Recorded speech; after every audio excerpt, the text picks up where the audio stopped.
Hey, Shalom, bless you all. Hope you all doing well. Good to see you in the room tonight. My brothers and sisters, as always, hope you had a beautiful first day.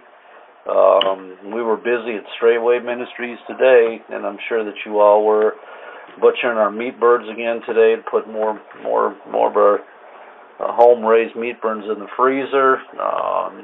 Always quite a task, and I'm feeling it. I'm telling you what, I'm feeling it. But I got to say this, after we cleaned the poop today, I'm thinking to myself, man, there ain't nobody, I think, in this ministry that has shoveled more shit than me and Sister Diane. Oh, my God. Over the years, I'm telling you, I have shoveled a lot of crap, chicken manure over the years. But, hey, glory to the King, it's all good, right? Man, we should be thankful and rejoicing in the Most High, and I hope that y'all going to be make it the top of your priority. Go back and listen to the Shepherds, Pastor Dowell's the message he preached yesterday on the power of the Holy Spirit.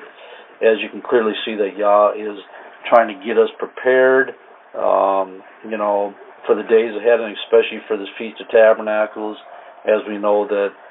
Always at the feast days, the Most High is here in a profound way with healings and deliverance. So, get your hearts and minds prepared to receive that word every week in and week out. And we thank Yah that we are privileged enough and honored enough that He would invite us into His Shabbat so we could hear these things. But anyway, glory to the King. I do want to recognize and give all praise, honor, and glory to the Most High. Without Him, we can do nothing. I thank Him for allowing me to have another week and allowing me the honor to come before the saints tonight. I hope this message is one of edification. Strange topic. I don't know if anybody saw what the teacher put up there, the study topic, but I called it the widow because I don't know how it came about. I really don't know how it came about, but I guess I was reading something, and it's been piquing my interest, so I started looking a little bit more into the widows and the structure of the widows in Israel and in relation to the Old Testament and the New Testament, compared to the Torah and then Paul's writings and, the widows historically in Israel. And I think I found it, discovered a very profound parallel, and especially when it comes to the reason Paul wrote his letters concerning widows and marriage a certain way that he did. And it's more obvious to see when it gets all put together that, obviously Paul understood the Torah, and he, just put it all together when he reflected his direction. We're going to be in 1 Timothy 5 a lot tonight. For Timothy concerning the widows. So he just drew from what Yah already established way back at the, when he gave the Torah to his people. So with that, again, always grateful, Brother Ugly, for being faithful to, post the scriptures and the definitions for the saints. I greatly appreciate it. I'm thankful that y'all are in the room with me tonight and took time out of your busy day to sit and listen. Of course, this ministry, I think Pastor talked about on Blog Talk the other night. We put out a tremendous amount of information. I know we hear it all the time, but all that is taking away every excuse that we have for not getting into the kingdom, for not being pure in the sight of the Most High, or getting ourselves ready. That's all that is. So. And we thank Him. We truly should. Anyway, we're going to get started. This is going to go well over an hour, as it is with all topics. You could keep going, so you try to figure out where to cut it short. But I hope that it is edifying. That again, it's kind of a different topic, but I hope that in some way, shape, or form that you can draw something from it. So with that, we're going to get started. And I do hope that you all enjoy. So with that, we're going to begin. Anyway, a few bullet points. Now again, this is the widow or widows in Israel. Now Yah was the widow's protection and the provider. A widow was considered equivalent to the status of the stranger and fatherless, of a low stature and importance. A widow stood the chance of losing her husband's estate if it had debt attached to it. Paul dealt with younger widows whose hearts were towards seeking out a husband rather than wait for the possibility of a husband willing to cover them. I believe Paul clearly understood the provisions to take care of the widows and the fatherless, and this does reflect in his letters. And there is no Torah, no law, that commands the brother to raise up seed for his brother through the dead brother's wife if she already had children. And we all know about the Levirate law, that if a woman have a husband, he die, and they have no seed, that it goes, the brother of the deceased man is supposed to take her for a wife and raise up seed in the name of the dead brother. And in the case with widows with children, that law doesn't apply, and it's gives us another kind of idea and insight as to why there were so many widows in Israel. But anyway, we're going to get on with this. So, as I said, Yahweh is the one. He is the protection provider for the widow and the fatherless children. And with that, we're going to start in Deuteronomy chapter 10. Deuteronomy chapter 10, verses 17 and 18.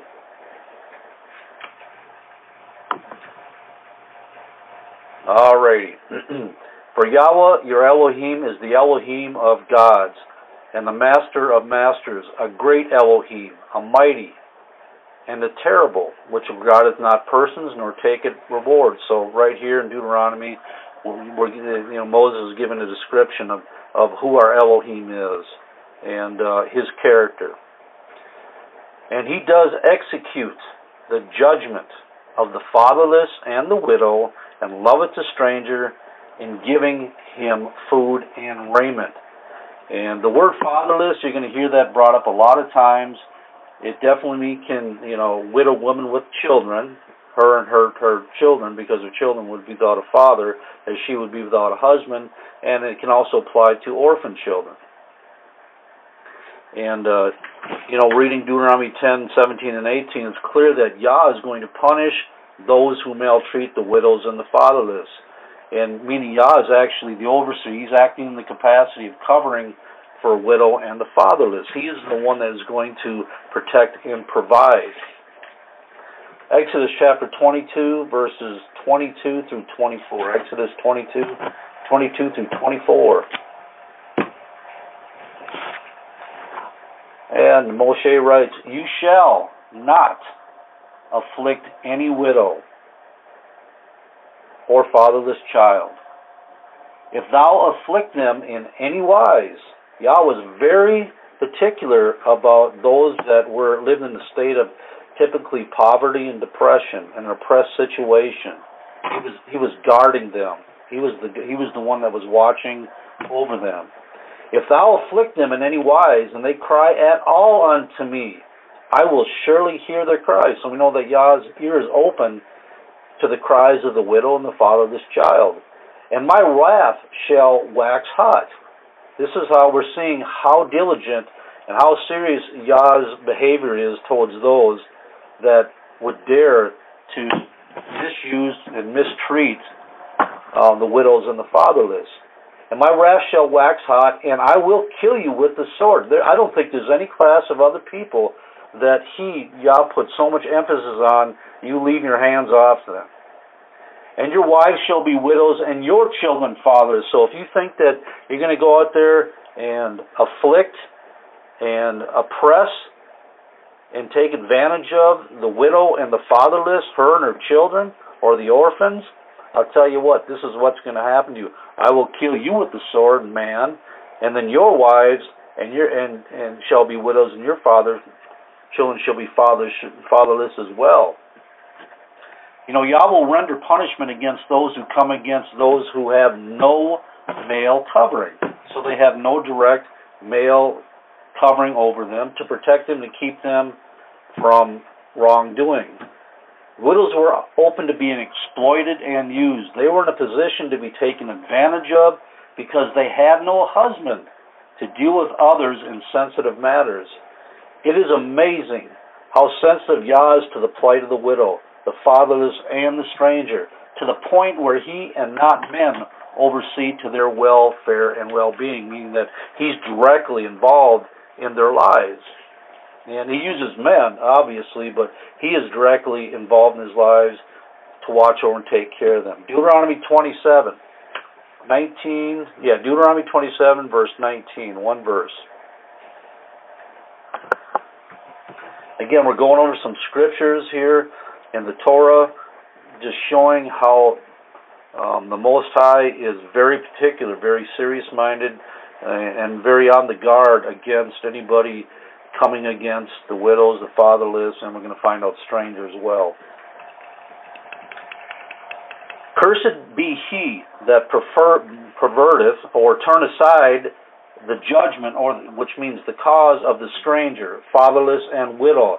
And all the people shall say amen. So the people all agreed that you're going to have a curse placed on you if you turn aside the cause of the stranger, the father, because they're obviously needed. They're going to have causes. They're going to be needing help, and to turn them away would actually bring a curse upon you. Deuteronomy 24, Deuteronomy chapter 24, verse 17, a single verse.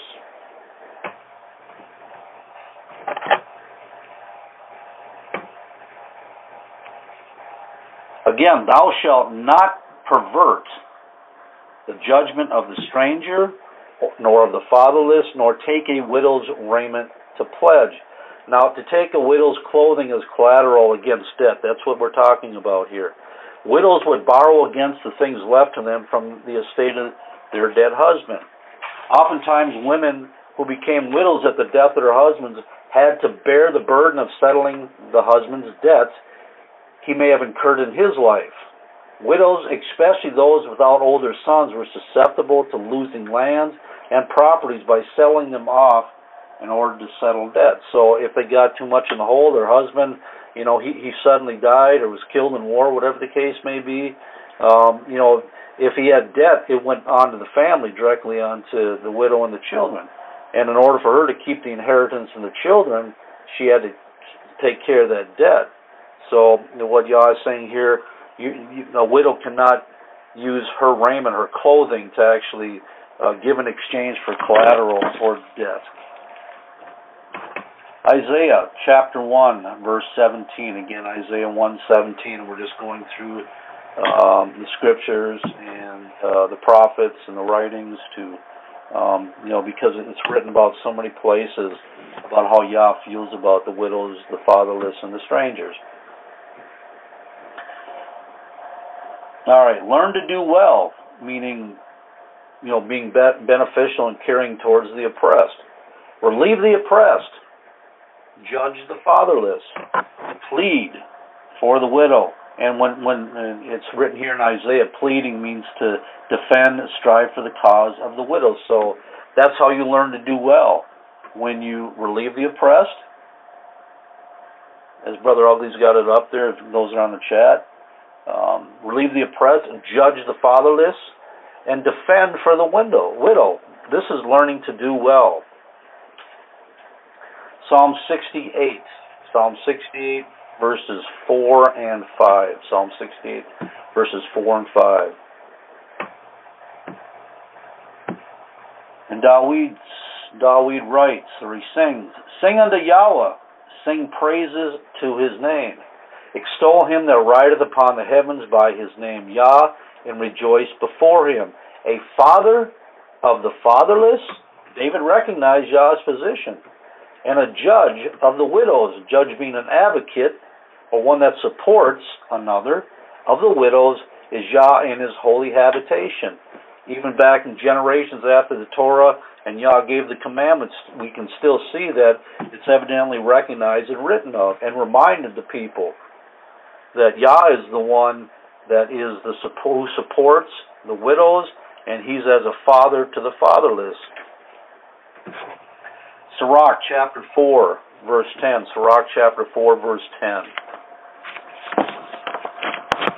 And I think everybody's just following what the narrative is so far. At least I hope so. Glory to the King. Believe me, it's my intention every time when I do a study, when I'm privileged to actually sit down and do a study for the saints, the brother segment, is that they understand as I understand what I'm reading. That is my hope, because if they don't, then to me it's just been a waste, not a waste, but, kind of futility.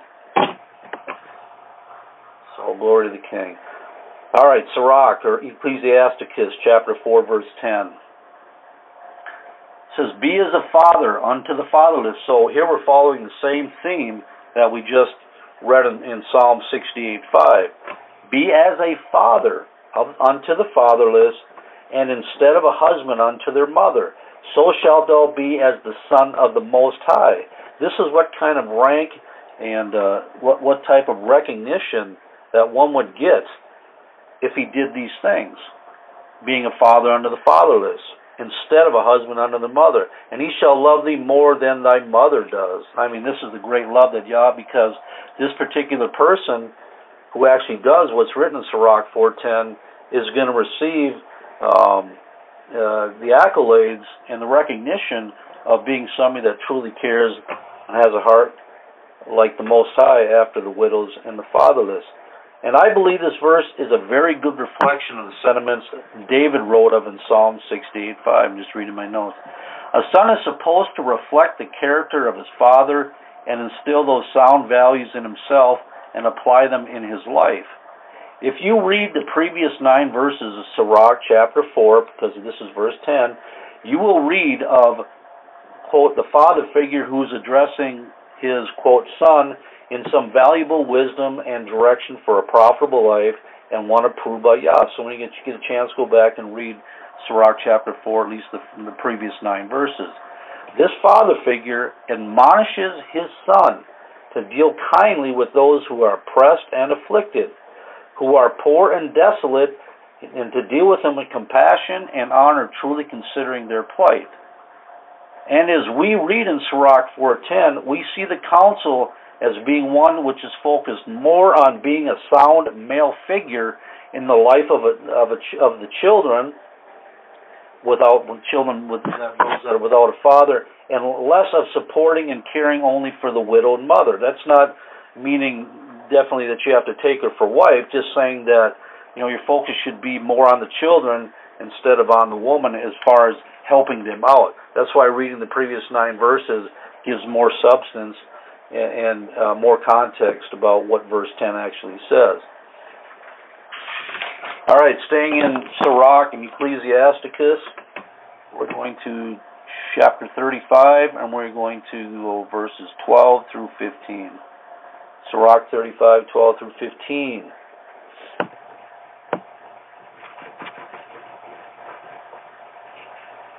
Do not think to corrupt with gifts, for such he will not receive, and trust not unrighteous sacrifice. For Yahweh is judge, and with him is no respect of persons. So don't be allowing yourself to get in this position where you can corrupt somebody else with gifts, and don't trust in unrighteous sacrifices, because the Most High is the one who's going to judge us, and you don't care who's doing it, they're going to get the same judgment. He has no respect of persons.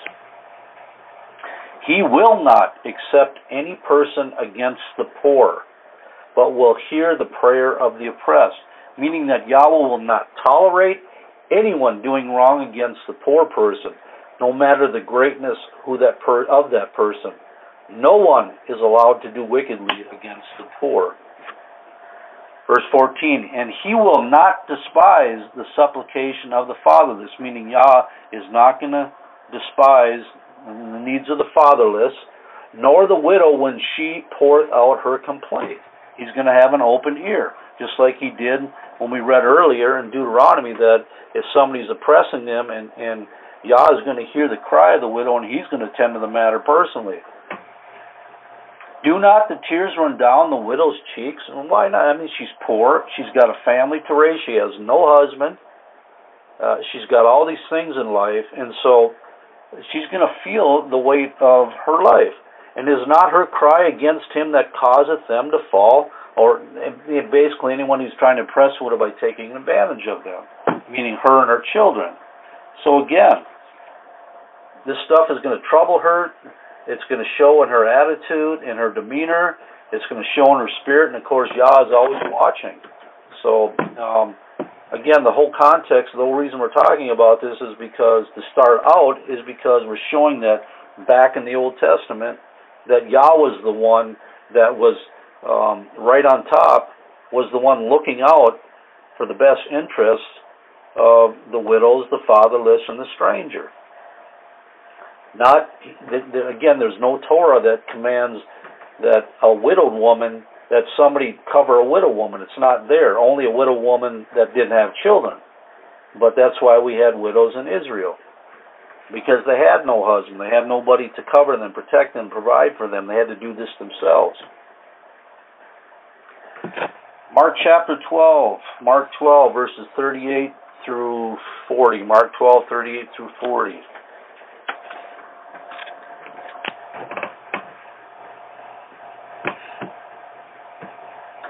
And he said unto them in his doctrine, this is Yahshua speaking to the people that are standing by listening, beware of the scribes. So he's sending up a warning to these religious figureheads, right? These ones that all the people recognize as the ones that are supposed to have some greater spiritual awareness or authority over them.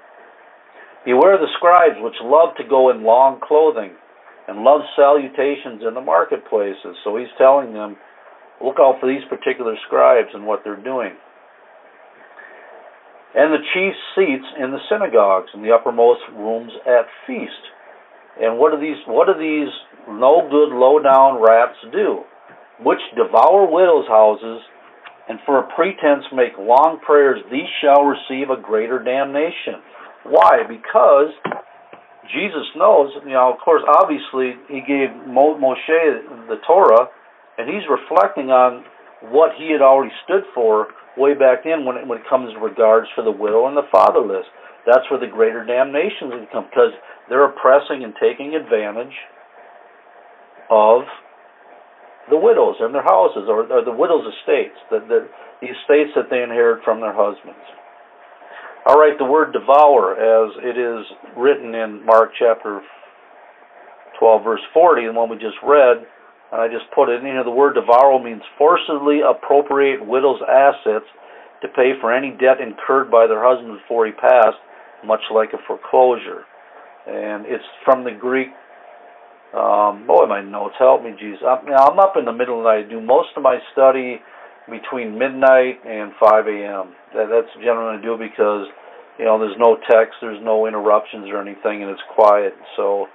But sometimes, boy, I get things messed up here. Anyway, the word devour is used in Mark chapter 12, verse 40, is the Greek 27:19, and this is in the Thayer. And I'm going to skip right down to where it says, forcibly appropriate a widow's property to strip one of his goods. So that's what they were doing. These scribes, these wicked folks, these wicked religious leaders were actually there to try to take advantage of and strip the widow of her assets and take away the living from her and her children. And I bet they did definitely get a greater damnation for that.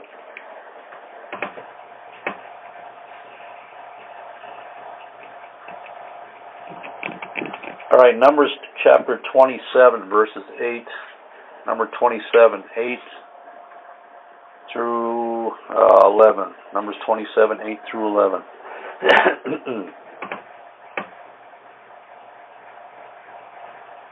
And thou shalt speak unto the children of Israel, saying, if a man die, so here's the condition. Now right away they're getting our attention. When Moshe is reciting this statute to the people, he starts out to get their attention. If a man died, this is what happens, right? Because there was a situation where a man died and he had no sons.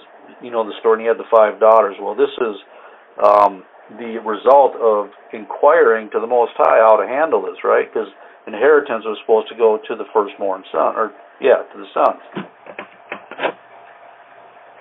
So So this is what, after they inquired, Moses inquired of the Most High, this is what the declaration was. Thou shalt speak unto the children of Israel, saying, if a man die and have no son, so this is the condition, then you shall cause his inheritance to pass unto the daughter. And the whole point is that the inheritance, and we're talking in regards to the widows and their children, and their properties left by the husband's estate, all these things are going to are supposed to remain in the family structure. So here, a man died, he leaves a widow, he has no son, and his daughter's supposed to inherit it. And not the widow, but the children of the father, his seed. And if he have no daughter, then then he shall give his inheritance unto his brethren, to keep it in the family. And if he have no brethren, then he shall give his inheritance unto his father's brethren. And if his father have no brethren, then he shall give his inheritance unto his kinsman that is next to him of his family, and he shall possess it, and it shall be unto the children of Israel a statute of judgment, as Yahweh commanded Moses. The inheritance always stays the course of that natural bloodline, not a mixed bloodline. And we clearly see that here, right? It doesn't say anything about if the widow was to be covered by another man, that he would get the possessions that were left by the dead husband for his immediate family. This might better explain why there were many widows in Israel that were not covered by another husband, and why Torah was created for the widows and the fatherless to provide for them and protect them. As widows with children, now I'm talking about widows with children strictly when I'm bringing up widows in this case, would not have been considered as desirable in marriage by another man.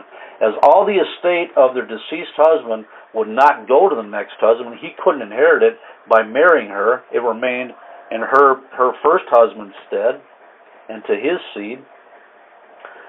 But they would remain with the bloodline of the deceased husband. Another husband would be doing nothing more than adding the extra expense of feeding more mouths when he would gain nothing out of the marriage. So that clearly can see another reason why that law of inheritance was written that way, so men wouldn't take advantage of trying to gain more lands and more estates from widows whose husbands, of course, had passed through the course of marriage. So, I mean, again, another obvious, brilliant move on the Most High, knowing all these things. Deuteronomy chapter 24, Deuteronomy 24, verses 19 through 22. Deuteronomy 24, 19 through 22. And again, we're talking about Yah's protection and the provisions that are afforded through the Most High in His commandments concerning the widows, the fatherless, and the stranger. When thou cuttest down thy harvest in the field, so it's harvest time, right? And they're out there, and the owners of the family and whosever land it is are out there cutting it down, right? And as for God is sheaves in the field, thou shalt not go fetch it. It shall be for the stranger, for the fatherless, and for the widow, that Yahweh Elohim may bless thee in all the work of thy hands. Meaning, you're going to be blessed if you actually do as He is stated right here, commanded in this statute. When thou beatest thine olive trees, all right, so you want to get the olives there out to make olive oil or to eat the olives like they are.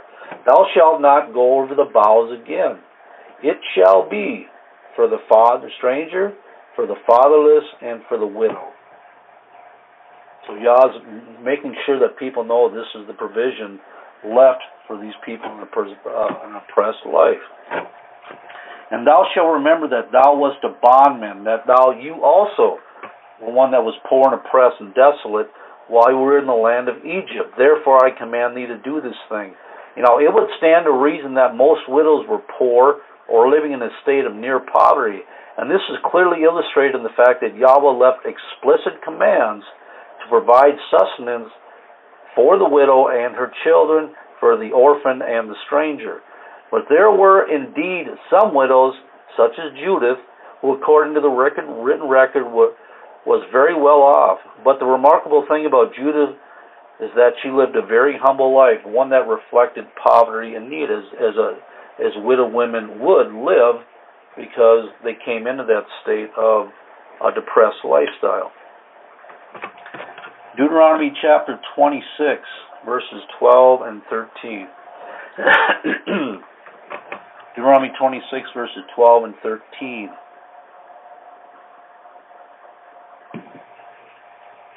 And Moshe writes, when thou hast made an end of tithing all thy tithes of thine increase the third year, which is the year of tithing, so every 3 years, and hast given it unto the Levite, the stranger, the fatherless, and the widow, that they may eat within thy gates and be filled, then thou shalt say before Yahweh the Elohim, I have brought away the hallowed things out of mine house, and also have given them unto the Levite, and unto the stranger, hallowed things now, things that are considered holy.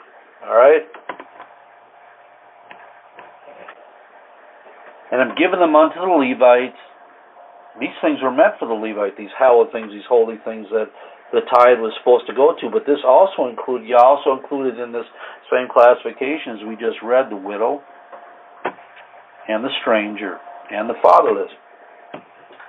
Out of mine house, and also given them unto the Levite, and unto the stranger, to the fatherless, and to the widow, according to all thy commandments which thou hast commanded me. I have not transgressed thy commandments, neither have I forgotten them. So again, another way that the Most High is providing for the widows and the fatherless. Jeremiah 49:11.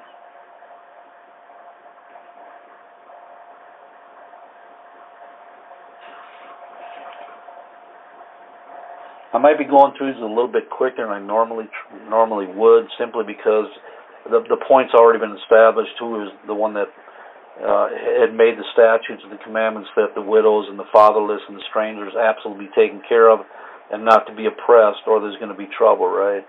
And we need to establish this, because as widows without husband, we're going to see that the same understanding of them not having a husband then is going to be reflected in Paul's letters, all right? All right, Jeremiah 49:11. Leave thy fatherless children, and I will preserve them alive, and let the widows trust in me. Again, because this was a harsh time during the time of Jeremiah. And the prophet, and Yahweh the prophet, put this edict out there about the case of the fatherless and the widows. Let the widows trust in Yah, he'll take care of them, and the fatherless. I will preserve them, and I will keep them in these very serious, oppressed times. All right, widows are commanded to partake in the feast of Yahweh. All right, and we're going to go to Deuteronomy chapter 16, and we're going to read verses 11 through 16. Verses 11 through 16. And of course, the previous 10 verses leading up to 11th verse, they're just talking about the 3 feasts in the year when all males shall gather before Yahweh Elohim. And you know, you heard some, I don't know if you heard, but there's some crazy doctrines that try to go around that only select few males have to go and represent everybody and nobody else is required to travel. I don't even know how you can twist your lip to even come up with that kind of understanding, when here it clearly says that all these people need to be going to where the feast where Yah decides to set his name for his people to gather on his holy feast days. So again, verses 1 through 10 describe what the 3 feasts are. You know, the Feast of Unleavened Bread, the Feast of First Fruits, and the Feast of Tabernacles. So verse 11.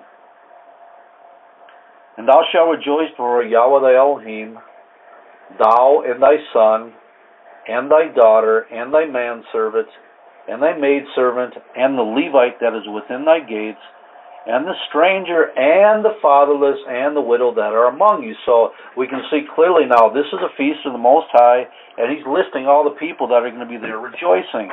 And he doesn't just say only select few or only the males. He's also including the stranger, the fatherless, and the widow that are among you in the place which Yahweh the Elohim hath chosen to place his name there. And thou shalt remember that thou wast a bondman in Egypt, and again oppressed and overrun and, you know, covered up in much sorrow. And thou shalt observe and do these statutes. And thou shalt observe the Feast of Tabernacles 7 days. After that thou hast gathered in thy corn and thy wine. And thou shalt rejoice in thy feast, thou. So who's going to be a partaker in this feast? In the Feast of Tabernacles. Who is expected and commanded to be there to actually be partake in this and enjoy the rejoicing this feast is going to provide? And you have to understand now, it's again, we're going to talk about the fatherless, the widow, and the stranger. These people are oppressed, so somebody's providing for them during this feast. Right? Somebody is making it up so they can actually enjoy and rejoice as well. And I think that was placed upon the people to make sure that those in the oppressed state that lived all the other times of the year actually got to enjoy this and reflect on the Most High. Thou shalt rejoice in thy feast, thou and thy son, thy daughter, and thy manservant, and maidservant, and the Levite, the stranger, and the fatherless, and the widow that are within thy gates. And I'm not sure if that's some, people that are actually living and maybe squatting on somebody's piece of property. I wasn't sure, but anyway. 7 days thou shalt keep a solemn feast unto Yahweh, thy Elohim, in the place. So you're going to keep the feast in the place which Yahweh shall choose, meaning that it could be anywhere, and they have to travel to that place. So people have to make provisions to get everybody there. Because Yahweh thy Elohim shall bless thee in all thine increase, and all the work of thine hands, therefore thou shalt surely rejoice. 3 times in a year shall all males appear before Yahweh thy Elohim in the place which he shall choose. Again, I'm rereading. In the feast of unleavened bread, in the feast of weeks, and in the feast of tabernacles, and they shall not appear before Yah empty. So much for this idea that there was only a select few males that needed to be present at Yah's set-apart feast. It is quite clear that Israel, primarily the men, were tasked with ensuring that not only those within their gates needed to attend the feast and be at the feast, but also that there was a responsibility of the able-bodied to make sure the widow, the fatherless, and strangers were in attendance, so they too could enjoy the fruits of the feast. So we can see that the widows were, even though they were oppressed, they were deemed, probably least important in society, but yet they had such the eye of the Most High. And because they had no protection, no husband over them again, but they were expected, and the men of Israel expected to look over them and watch over them, and this would actually be counted them as a blessing from the Most High. Luke chapter 4 verses 25 and 26. Luke chapter 4 verses 25 and 26. And Yahshua says, but I tell you of a truth. I'm going to tell you the whole truth. I'm going to tell you the way it is. Many widows were in Israel in the days of Elias. Why were there so many widows? Why weren't they married? Why wasn't everybody covered? But no, Jesus is making it plain that there were many widows were in Israel in the days of Elias, or being Elijah. When the heaven was shut up 3 years and 6 months, when great famine was throughout all the land. So we had all these women, or all these widows, and the fatherless as well, and there was so many of them during that time frame. But unto none of them was Elias sent, save unto Sarepta, a city of Sidon, unto a woman that was a widow. All right. So the point that I read this again is that Yahshua testified that there were many widows in Israel during the days of Elijah the prophet. These widows were living in the time of little to nothing for food, only added more hardship to their already desperate plight. It's very probable that because of the conditions caused by this massive drought, that the every man for himself attitude caused the widows and fatherless to be often overlooked, as men would strive to provide for their immediate household. Again, it's dog eat dog, that kind of thing when there's a lack of food. But the fact of the matter is, for whatever reason during this time, many men had died or perished and left a lot of women and their children to fend things out for themselves. There was no command, there was no Torah, there was no direction at all for these widows to be covered by a husband at all. Again, as we've been reading all along, Yahweh is their protector and provider. You have to ask yourself, why wasn't Torah put in place with a widow woman with children, that she would have a man over her, but it never was. And it never was. You can't find it anywhere. The only time we see a widow woman, again, is the Levirate law. And that's because she needed to have seed. from her deceased husband. So we all know the condition behind that. All right, we're going to jump into 1 Timothy, and it's going to be pretty much the entire chapter. It is going to be, and what we're going to do in this is we're going to be reading 1 Timothy. I have to go see where we're going to stop. I think it's like verse 16, so it's going to be 1 through 16. But in between this, as we go through verses, we're going to go to other places in the Word that kind of add emphasis to what that particular verse that we're reading at the time is saying. So, you know, line upon line type of thing. So when we go jumping around, don't lose the focus that this is all about the widows and being covered and their attitude and the attitude of the Most High towards the widow.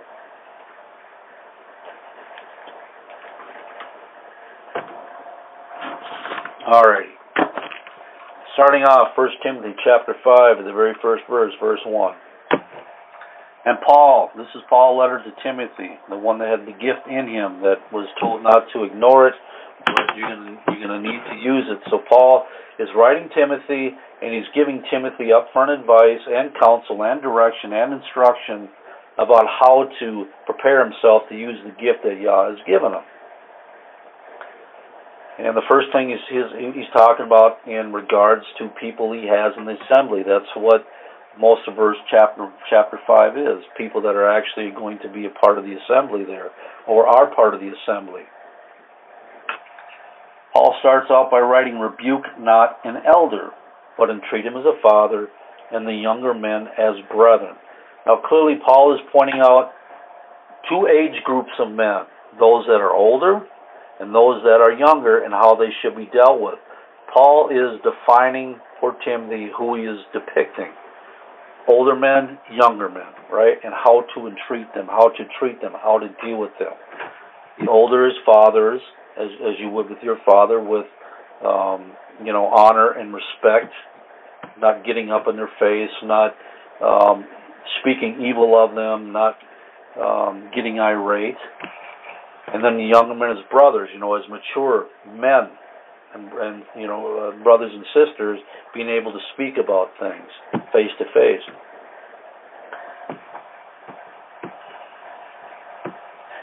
All right, in my notes, what defines an elder? At what age is an older man considered an elder? See, I don't know, but we do know by Yeshua in John chapter 8 that thou art not 50 years old, so we always kind of consider that the line from brethren to the age of elder.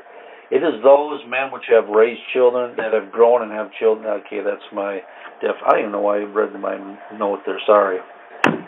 Rebuking not an elder of the age, but one of appointment, would imply that the elder of appointment is regarded as an older man who possesses the wisdom, knowledge, and understanding as afforded those who lived many years. Meaning that what I'm bringing that up for, and I find it necessary, because Paul is writing in regards mostly to age, but also we can use the same parallel is to those that are actually given the title of elder, because they have the capacity and they have the wisdom, the knowledge, and the understanding as a man that's well aged, if you understand what I'm saying.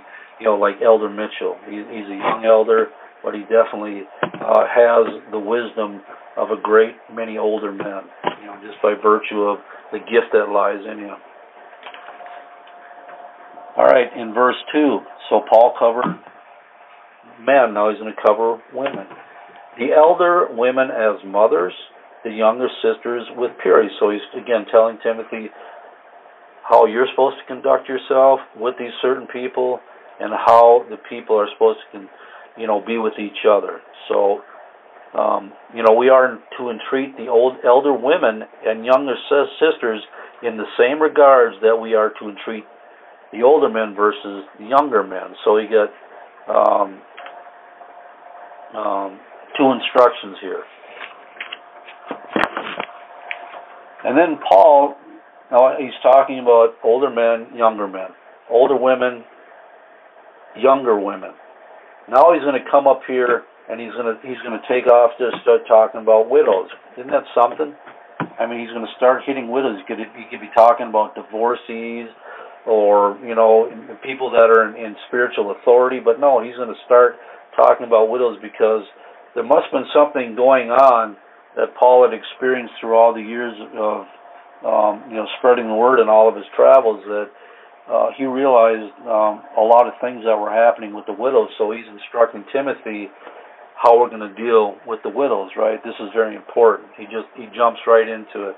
Honor widows that are widows indeed, or those widows that are prized and revered. That's what he means by the word indeed. So honor widows that are prized and revered because of the things that they have done in their life despite not having a husband. Even back then, these women have no male covering. All right?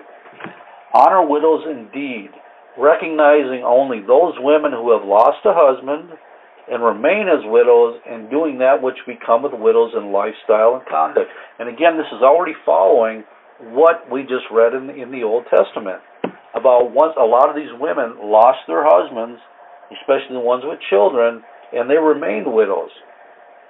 We're going to be seeing the same reflection of it in Paul's instructions to Timothy here. Which becometh widows in lifestyle and conduct.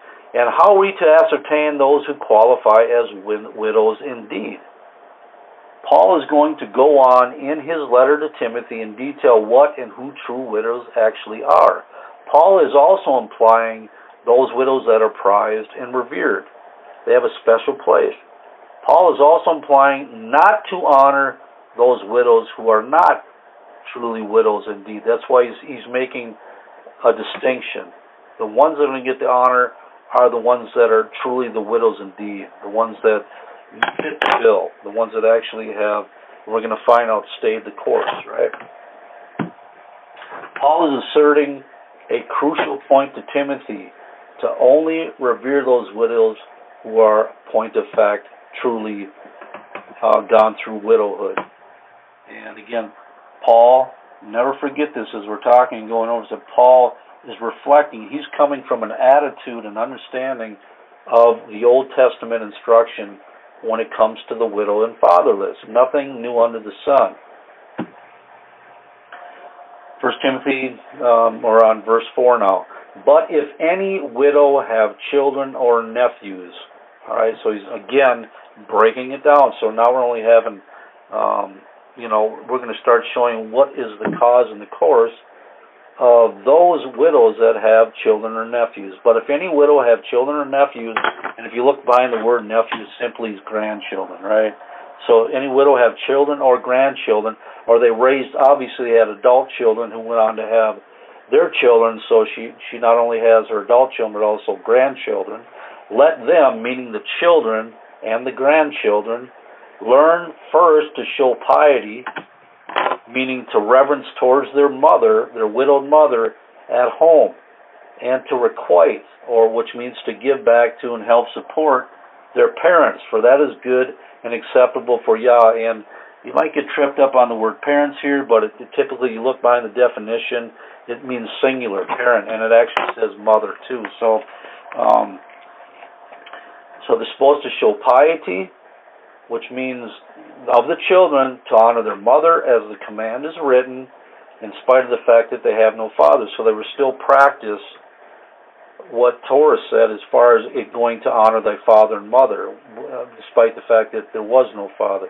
The honor still was extended towards the mother. Paul just wrote to Timothy to honor those widows who are widows indeed, those that are prized and revered. And in this verse, he breaks away from those who are widows indeed, and details for Timothy about those widows who have children and grandchildren. So he started about the widows indeed, now he's going on talking about the children and grandchildren. Paul's instructing Timothy that, that the widows which still have children in their life and grandchildren, that the children who will be grown, she had grandchildren, we just talked about it, and the grandchildren help support the needs of their widowed mother who has no husband to provide her needs. So you have adult children, and they're entrusted to help support her in her later years, because she has no husband to take that course. So the children were tasked to make sure they took care and supported the mother, the children, the grandchildren. As it was in the case of those women in the past days, the days of old, who lost their husbands, that they would need the help of their children to not only help support the household, but also to help in ensuring that their inheritance remain in that family and that the children of the widow would be the benefactors of their parents' estate. And this shouldn't be confused as meaning something contrary to what Paul wrote to the assembly at Corinth when he instructed the parents to lay up or keep in store for the children, and not the children for the parents. And we're going to get a little bit more into that, because when you start talking about looking into investigating widows and doing a study into them, it goes into a lot into inheritance and how that works, and it can get pretty deep. But again, I put this in here, and the emphasis that Paul wrote up because again, he's talking about the children. Parents are to lay up, not to be confused with the children supporting or keeping the widow in a state where she can actually live. Kept in store for the children, not the children for the parents. This had to do with the parents holding in store for the children their rightful inheritance, and not with the children helping in supporting their widow mother. That's what I'm trying to say here. Paul wrote that as a separate clause in there to the church at Corinth, right? This doesn't have anything to do with what he's talking about to Timothy about the children and grandchildren supporting the mother. This is a whole other situation when it's talking about inheritance, not direct support, day-to-day support. Glory to the King. I hope I made that clear, because I had to take a look at it and try to make it clear myself.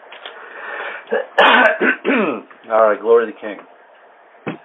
All right, now we're in verse 5, 1 Timothy 5:5.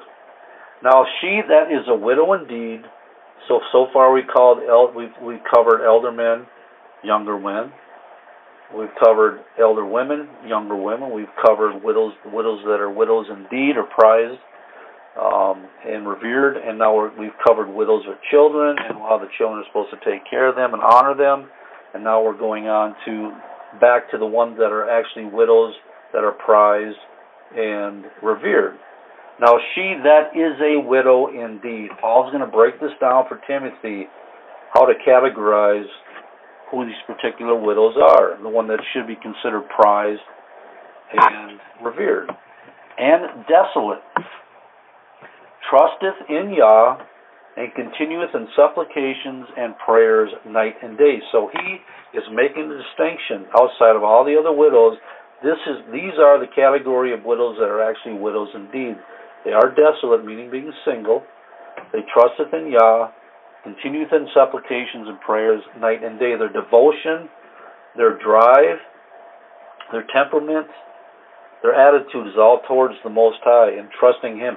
This all reflects what we just read in the Old Testament as it comes to the widows and the fatherless. Paul breaks down for Timothy how to define widows which are widows indeed. Paul writes that they are desolate, meaning they are single and alone, meaning having no children to support them or help take care of them, that they place their trust, their hope and confidence in Yah, and that they are prayer warriors, always being about the Master's business, interceding in the prayer of the saints, as most of their burdens and distractions in daily living would be behind them. Because they have the assembly, they have no children directly, so it's charged to the assembly. We'll get to that too. But they can be focused on serving the Most High and Him alone. Living would be behind them, such as raising children and grandchildren, that they would have no constraints that would take them away from being on their faces before Yah at all times, day and night. This also could safely be assumed that these widows are those which are of greater age, as being in the state of older women. Again, we're going to quote Yeshua in the book of Luke. We have an idea of what a widow indeed actually might be. So Luke chapter 2, verses 36 and 37. Remember I said that we're going to jump in and out of 1 Timothy here, chapter 5. So Luke chapter 2, verses 36 and 37.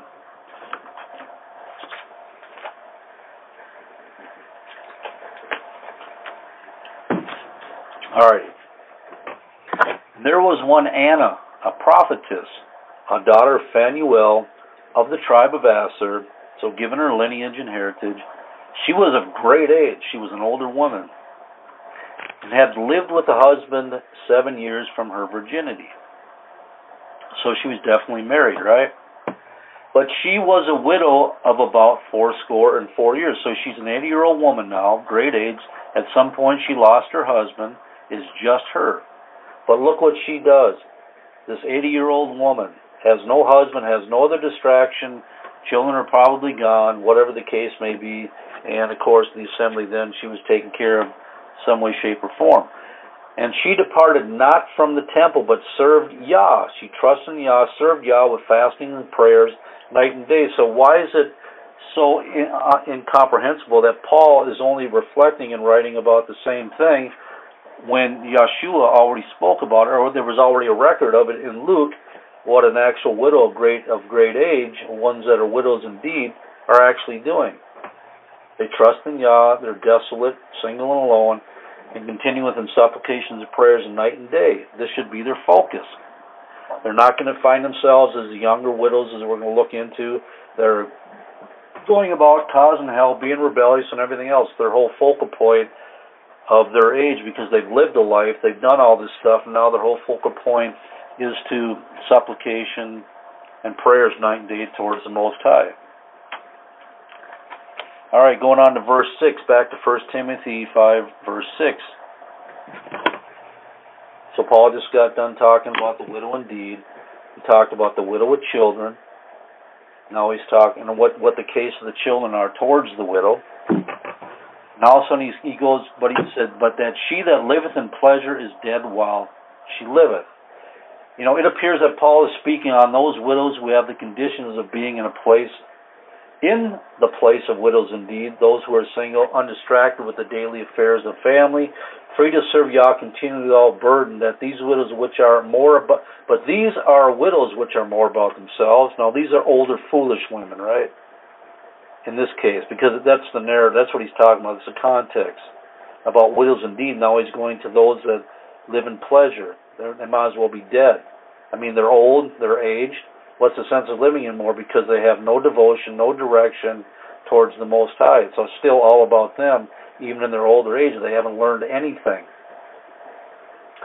And these widows, they're more about themselves. They serve themselves, satisfy their fleshly desires rather than Yah.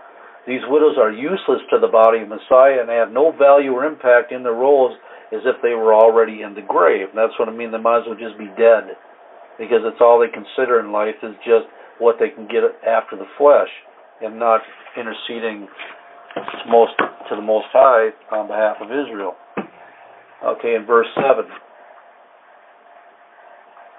And these things give in charge, that they may be blameless. Remember now, we're talking about widows. They have no husband. They have no covering.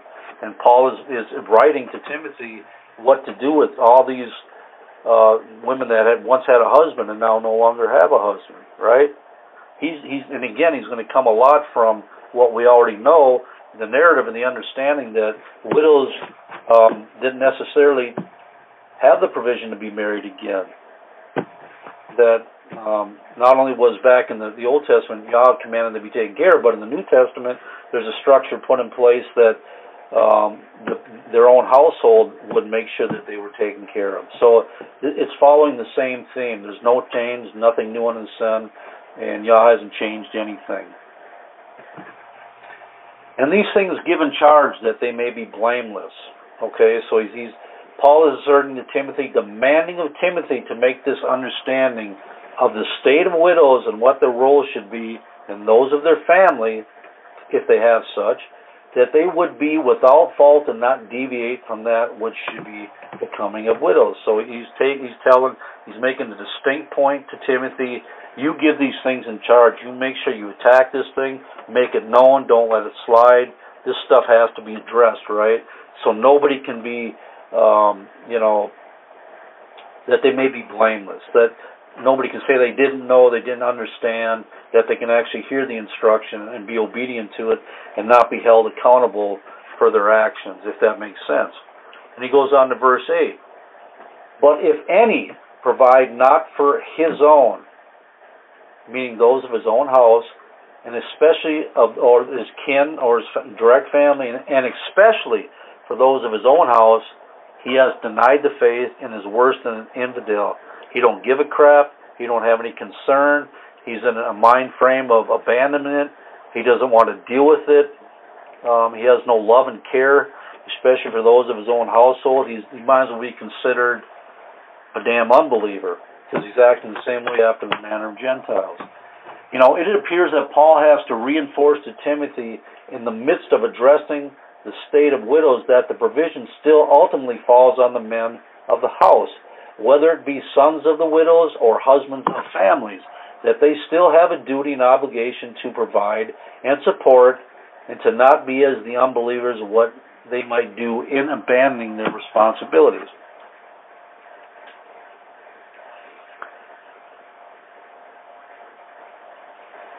So anyway, so again, this is still following the same understanding. I want to use the word narrative as was laid out in the beginning. I don't see any difference at all from how a widow was taken care of from back then to now. She was provided for under the command of the Most High. We're seeing the same exact thing here. Nothing new. Paul is not writing new. This is not a new fiction or an insertion. Paul knew he was a Hebrew of the Hebrews, man, tribe of Benjamin. He had a pedigree. He knew the Torah inside and out. He knew exactly what it said. He knew how it was representative to each man and group of people. So who better to be able to explain to Timothy how to deal with especially widows and their state, right? 1 Timothy chapter 5, continuing on, verse 9. Still talking about widows. Paul is really adamant about making sure that you get a perfect understanding and the widows get an understanding what the position in place is and what they should be doing with themselves because they are widows and how they should be handling, like conducting their life. He's laying it all out there for Timothy so they can all be blameless. And he goes on to instruct Timothy again, let not a widow be taken into the number under 80 years old, which of course is 60 years old, having been the wife of one man. Very interesting phrase, having been the wife of one man. So why would Paul make such a statement when he states having been the wife of one man? All right. We know under the Levirate law that a widow woman without children was to be joined to her dead husband's brother so that she might have children to carry on the name of her deceased husband. So would this then disqualify her from being considered for the number? Because she has to go ahead and get married, right? Because what I'm talking about, she's been having two husbands, not just one. But she's going to be forced by Torah to be married again, and this means two husbands. Paul, in his own words, twice made it known that a woman whose husband had passed was no longer bound to the law to her husband, that she was freed from the covenant marriage of her now dead husband, could then marry again. So I just got my notes in here, basically, and we know that Paul not only says it here in 1 Timothy, I hope I'm not losing anybody, also in Romans 7, that a woman is bound to her husband as long as he lives, but when he's dead, she's free to marry whoever.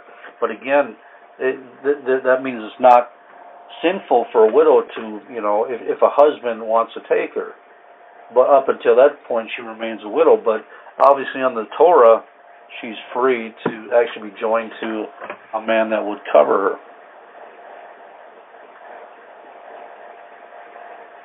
Okay, and would this relate back to a sentiment that derived from the ancients? A widowed woman and her children would carry the name of the house of the now dead husband and father. So the seed would carry his name even though he's dead. Was it considered an improper thing to do to raise up the children, the seed of another man, when those children and their mother bore the name and bloodline of their husband and father? See, these are things that I'm making a little more sense even to myself, because the phrase is having been the wife of one man. So what is the reason for that, right? Why can she only be allowed to this quote, this special group, this number, and the implicit instruction from Paul to Timothy is that she can't be included if she's had more than one husband, right?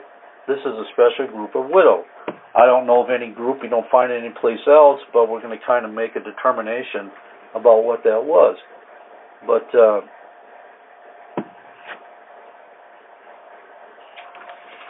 And I'm just speculating that maybe it had something to do with, another man's taking her as a wife and her seed not being, deceased husband.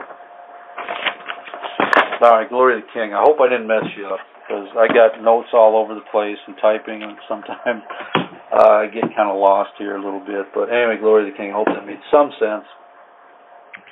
1 Timothy chapter 5, verse 10. Again, we're talking about these widows that are included in this number. And Paul, again, he said they have to be 60 years of age. We're going to break this all down. And all the criteria they have to meet to be included in this special group. Okay, they have to be well reported of for good works, if she have brought up children, if she have lodged strangers, if she have washed the saints' feet, if she has relieved the afflicted, if she have diligently followed every work. There is nowhere in the Bible where the term and meaning of number is identified, right? We can only assume that, you can look behind the definition, but there really isn't one. We can only assume that the term number meant a special isolated group of widows, those over age 60 and older, those who never had another husband and were the virgins to their first husbands, those who had good report of the assembly, those who had brought up children, their own and the descendants or grandchildren, if they have lodged strangers, if they had washed the feet of saints. This is all the stuff that Paul, they're servants, right? These women, these widows, they love to serve. They're all about serving God's people. If they ever relieve the afflicted, they're about doing good works. If they have diligently followed good works. And possibly if these are the same widows who trust in Yah, as we read earlier, the ones that are also widows indeed are the ones that are actually in this number, who trust in Yah and who are truly desolate, means single and alone, and who continue in supplications and prayers day and night. So we have this number, we have this group of widows, and they have a special designation, and we just read what their criteria was to actually afford them the privilege of being this so-called group. Whether it was a prayer group of widows or whatever the case may be, again, I don't know, maybe somebody else knows where the definition of the number is, but those counted in this group, basically what it is. All right, 1 Timothy 5:11. Now we've talked about widows indeed. We've talked about the older widows. We've talked about how they're supposed to conduct themselves. Paul's laying it all out. Now he's going to go on. He's going to start talking about the younger widows. Again, there's a whole slew of widows that Paul is making sure that Timothy understands how to deal with these widows. Verse 11, but the younger widows refuse. Okay, that refusal hasn't to do with marriage. It has to do with being included in this number, because these younger widows in no way, shape, or form could even come close to meeting the criteria to be included in the number. Paul says, I don't want you to consider them. They're not worthy of this. Only the ones that I just told you about, and the attitudes that they actually display. But the younger widows refuse, for when they have begun to wax wanton, that means when they start to rebel against, show insolence and neglect against Christ, they will marry. So these younger widows are starting to develop an attitude, right? And Paul's going to show more about this attitude. Again, the refusal of the younger widows is the refusal to allow them into the, quote, number, or that special group, of which is only reserved for the older widows who are over the age of 60 and exhibit a number of telling attitudes and works which allow them into this number. This was not, again, a refusal, meaning to be refused to be allowed to be married. Paul was not anti-marriage, but he understood something, especially when it comes to the widows, about how Yah dealt with them way back then. And he's dealing with them in the same direction, the same instruction, the same understanding that it was back in the Old Testament. So, again, and there also appears to be some of that same conveyance of speech, like Paul just said, that same idea, that same understanding as it comes to, the attitude for those that are married and those that are not married, right? And the same thing with, obviously following a widow, she's not married. She had been married, but she's not married. So there also appears to be some of that same conveyance of speech in 1 Corinthians 7, when Paul is encouraging men and women to focus on serving the Messiah rather than the focus being on each other. So the focus, just like it was about the widows and their supplications, prayers, their trust in Yah, and all that other stuff, he was trying to repeat the same understanding or the same narrative for a diverse group of people, including the widows, that the focus needs to be most on the Messiah rather than on each other.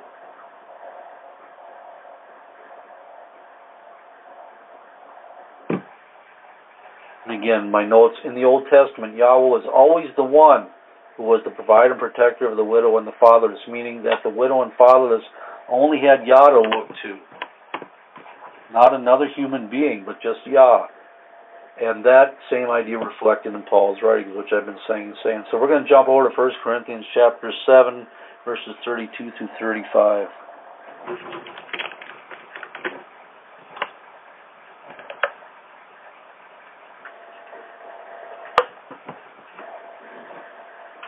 Paul writes to the church at Corinth, "But I would have you without carefulness. He that is unmarried careth for the things that belongeth to Yahweh, how he may please Yahweh." So Paul is going to start breaking down people's states and how their focus should be. So it's his understanding and observation that they that are unmarried, obviously they care for the things of Yahweh that belong to the Most High and pertain to his kingdom, how he may please the Most High. But he that is married care for the things that are of the world, how he may please his wife. Obviously your focus changed because you got flesh and flesh, one flesh. Again, Paul is not anti-marriage, never has been, but he's just kind of reiterating to us that he doesn't want us to lose our focus. What's the most pertinent, important thing that could ever be is that's their servitude to the Most High. Just, by simple observation and being a part of this and all the travels, Paul obviously had the authority to write this because he witnessed this stuff, right? There is difference also between a wife and a virgin. The unmarried woman, so you can apply the same unmarried state to a widow. Isn't she? Is she not? She's not married. She's unmarried. She has a dead husband. She's not joined to anybody. So you can apply the same understanding or the same mindset of Paul also to the widow as well as the unmarried woman. There is a difference also between a wife and a virgin. The unmarried woman careth for the things of Yah, that she may be holy, set apart both in body and in spirit. But she that is married careth for the things of the world, how she may please her. This is just common sense understanding, right?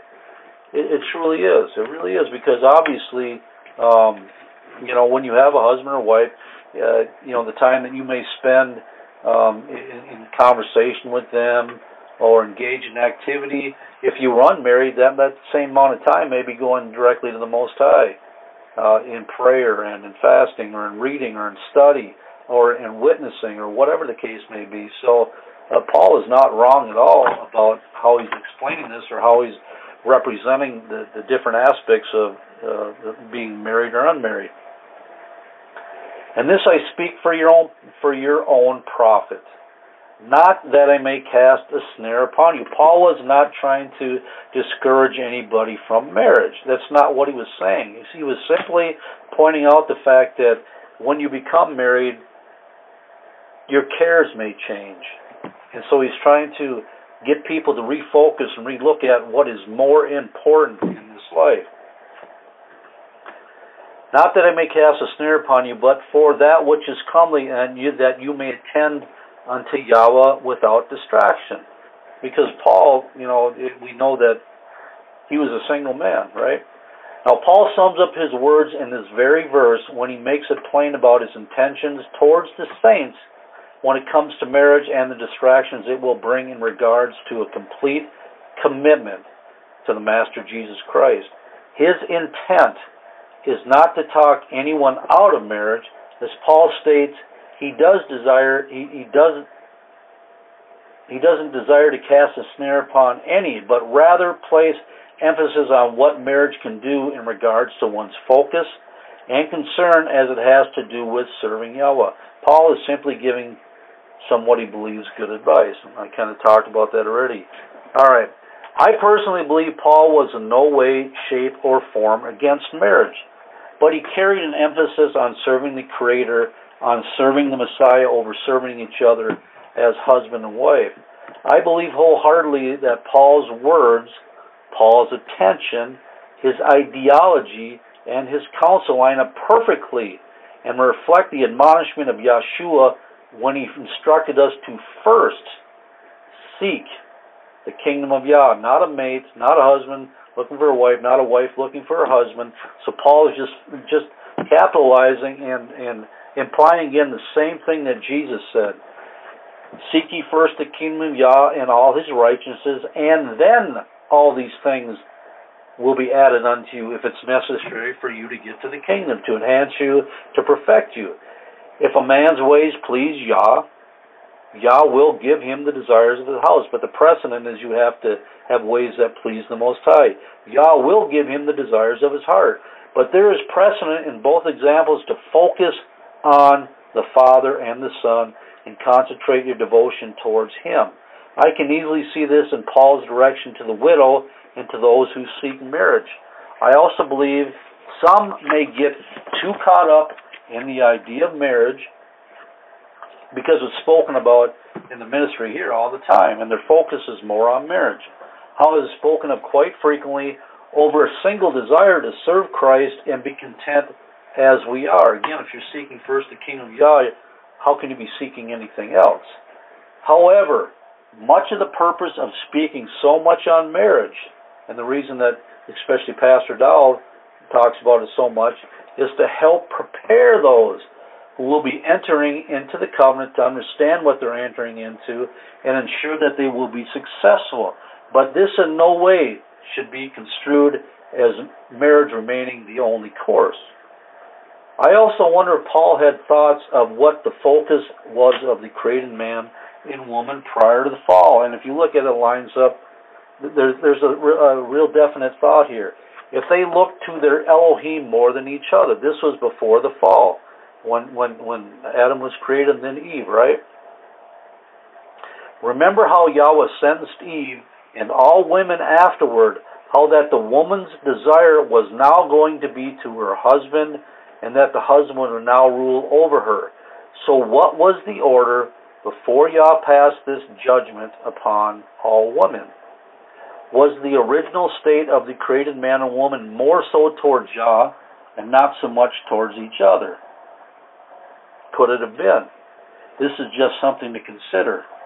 And it might be considered taking things out of context to believe that Paul understood that natural Israel as such no longer needed to sustain themselves as a nation through propagation, meaning having children, but that rather Paul understood that Israel now consisted of whoever the Most High chose to place His Spirit in, people of all tongues, men out of all nations, as we read in Acts chapter 2, thereby sustaining Israel as a nation and people of the Most High. So he already knew that Yah could build a nation just by putting His Spirit in all kinds of different people, not so much having so many children to sustain the nation, if you understand what I'm saying. Armed with that knowledge, brothers and sisters could then serve the Most High at a deeper level without the consideration of marriage in order to raise sons and daughters to keep Israel intact as a nation of believers. Ultimately, though, we have to decide if these words of Paul were fiction written by the hand of someone promoting other agendas, and what was that agenda, or were these sincerely the words of Paul, and did they reflect another aspect of serving Yah, but never going against Torah or the inherent right of men and women to marry and raise a family? And quickly, I'm going to touch here on something about inheritance, all right, because it plays a crucial part when a man and woman come together in Israel. We just read it in Numbers that, they have a seed the man's seed is the one that's going to inherit what the man's possession, their father's possession, right? So when we come to the dispensation of the assembly now, after the death, burial, and resurrection of Yeshua, there's a change, a difference in looking or understanding what the inheritance part meant. So how do the laws governing person and family, Torah, inheritance now stand in this dispensation? Where are we striving toward living? Where we are striving toward living together in common unity, where we have sold homes, lands, and possessions, as it says in Acts chapter 4, and give them wholly over for the use of saints, because by doing such, as is the command, there would be no inheritance to pass down to the seed, to pass down to the children, if you understand what I'm saying. Where now is the personal family inheritance that was commanded in the Torah? Would it stand to reason that those of the early assembly who laid their possessions at the apostles' feet parted with the inheritance meant to go to their seed? Did they understand that? Did they know that? But what did they know that was different? The inheritance is still there. It still is there for the children, but it is the inheritance in the whole, in the communities. What are the children that have left, like in this community here, what are these children that have left this community? Are they afforded the inheritance of that which is meant to remain for those who stayed the course? No, they're not. They've actually forsook their inheritance, because the inheritance stays within the faithful. Not so much the family structure anymore. It stays amongst the faithful, and the community reflects that perfectly. If I had children living on this community and they were faithful, they would receive of my inheritance through the community, that which I invested all at the beginning. They would actually be partakers, and they would get to inherit, still going in line with Torah, the possessions that I had, but it become common use. Paul said that the parents were to lay up for their children, and this is now accomplished by the parents giving all into living in common unity, which if their children remain faithful, they will still be afforded the inheritance, so the seed will still get the inheritance. It's just not personal anymore. It's as a whole. This then is not contrary to the Old Testament Torah, the Old Testament laws, to the seemingly new framework of the New Testament, but rather it promotes greater focus towards the Messiah and His kingdom. Both is the idea of marriage and inheritance. And the reason I went through all that and made all that a point is because, as such as Paul talking about marriage, and more so the attitude of he was placing on the widows, your focus should be on serving Christ. On the unmarried, they're going to have less distractions. They can have more intimate time with the Most High. So it's not so much about, the emphasis is about finding somebody marry, have a seed, so you can pass your possessions down to them. The possession now, in this dispensation, comes through the way of the whole, if that made sense. Hallelujah.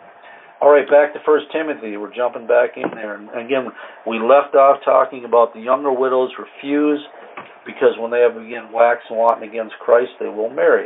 So now we're going into verse 12. And Paul is saying they're going to have damnation, meaning they're going to be standing in judgment, because they have cast off their first faith. And how did they do that? Because they waxed wanton, because they reviled against, they showed insolence towards and neglect against Christ. This is where the judgment, the standing in judgment, is going to come off, because they have removed their focus and their thoughts and their mindset away from Christ, and they have putting something else in His place that they believe is more important. The word cast off means to do away with, to set aside, to disregard, to thwart the efficacy of anything, to nullify, make void, frustrate, to reject, to refuse, to slight. So these young widows have effectively, they set aside, they disregarded, they've done away with, they've refused, they've rejected, they made void their first faith, because their mind is centered on other things, and that is to find another husband. Not wait for one maybe to take them, but to actively pursue, and because there's something more engaged in pleasure through having a husband, right? I believe Paul, again, is reflecting on Torah.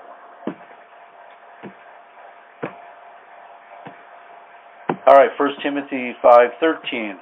And withal, at the same time, again, still talking about these younger widows. At the same, and withal, meaning at the same time. At the same time, they're portraying these other. They're actually walking this other behavior. They're actually having this, their mind is starting to go this way to cast off their first faith, to go against Christ, to neglect Christ, to neglect their time with Him, their personal time.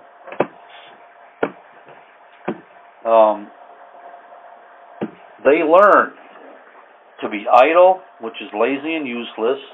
And when they're learning, they're actually learning. They're practicing to be idle, which is lazy and useless, wandering about from house to house, and not only idle or lazy or useless, but tattlers also and busybodies, speaking things which they ought not, because their focus has totally gotten away from the Most High. They're still young. They're still impressionable. They got a different attitude. They got a different scope in life. They have the hormones working for them and everything else. So their mind really isn't on the one that saved them, but more so for them to procure a husband, right? And this Paul is saying by his experience and observation. How else could he write this, knowing other than actually seeing this himself and warning Timothy what is these younger women or younger widows, are going to begin to do? How could Paul write of such behavior unless he had first-hand observation and knowledge of the shame of the young widows to walk after the flesh?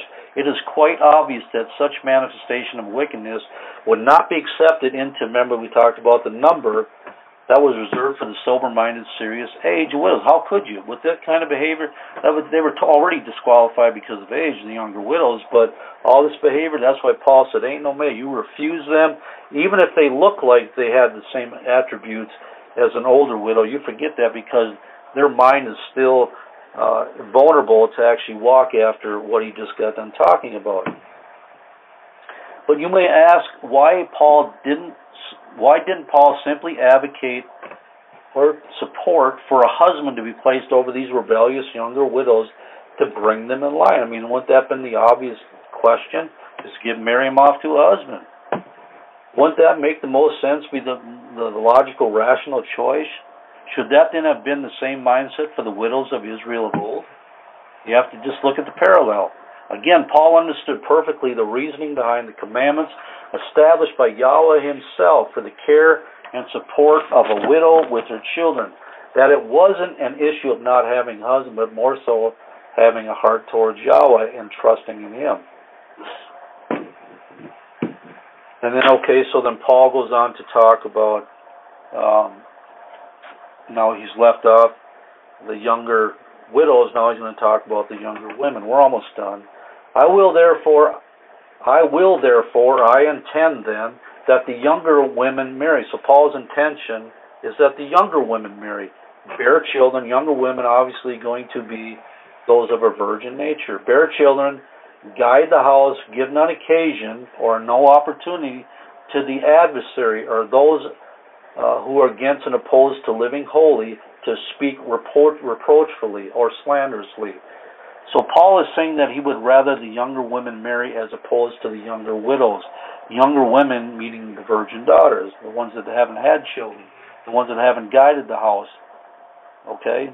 So that's his intention here. Paul makes it plain to Timothy why he would have it this way, as to prevent the adversaries to speak in slander of the assembly, which reflect on Elohim, the Elohim they serve, the word of Yah, be not blasphemed. So, again, his focus was let the younger women, the other widows and the younger widows, they've all had husbands before, and let them not so much concentrate on being covered again, but more so with serving Christ, serving the Most High. They'll be taken care of.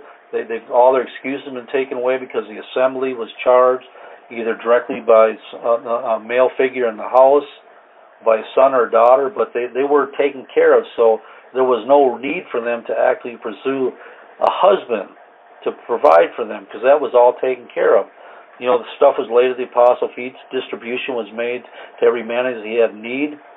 So again, the emphasis was on serving Christ.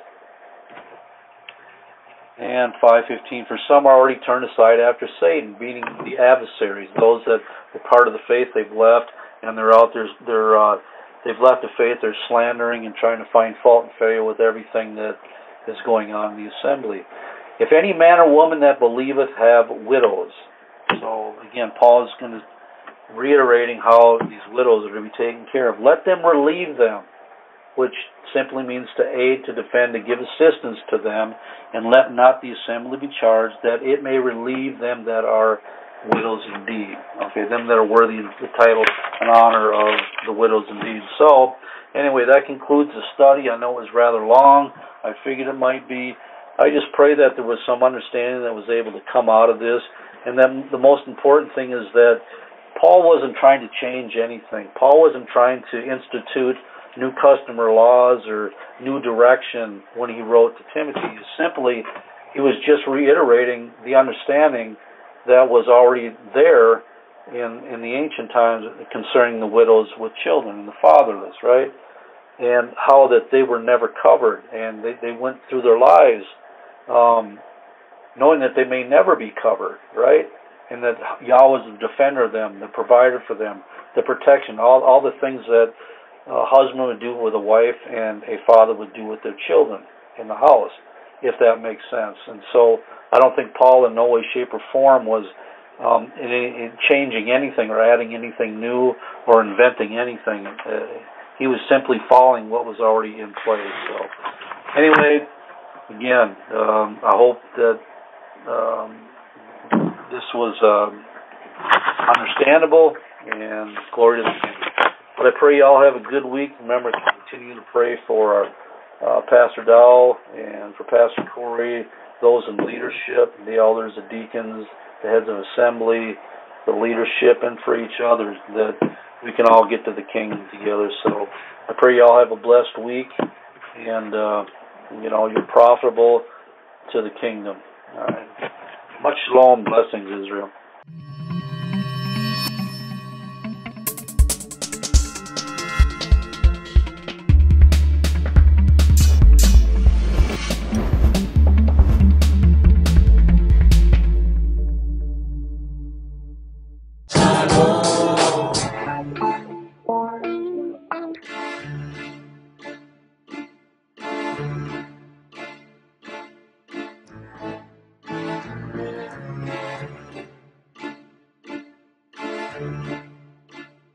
Uh-oh, look at him looking.